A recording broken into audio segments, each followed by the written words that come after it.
हुदूद तौइर सिदरा हुजूर जानते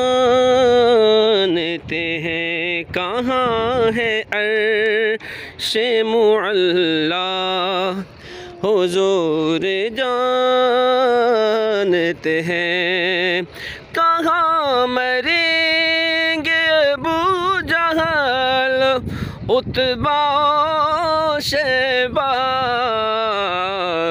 के जंग बदर का नक्शा हुजूर जानते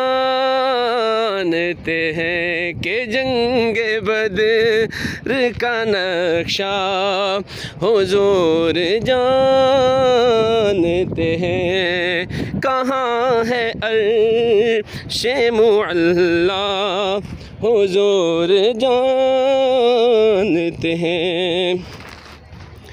जी जनाब, हम इस वक्त मैदान बदर में हैं और ये वो जगह है जहाँ पर नबी मुकर्रम सल्लल्लाहु अलैहि वसल्लम ने अपनी मुबारक छड़ी से निशान लगाए थे। ये देखें, ये निशान आज भी मौजूद है।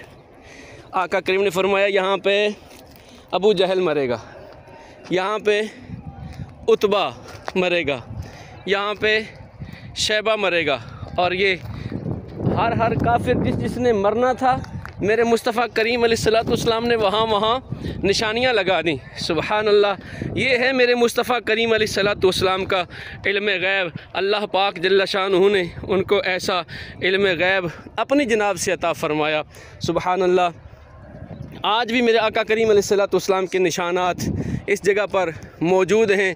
सदियाँ बीत गई, ज़माने बीत गए, मेरे मुस्तफ़ा करीम अलैहिस्सलाम के तज़किरे आज भी जारी हैं। सुबहान अल्लाह, सुबहान अल्लाह।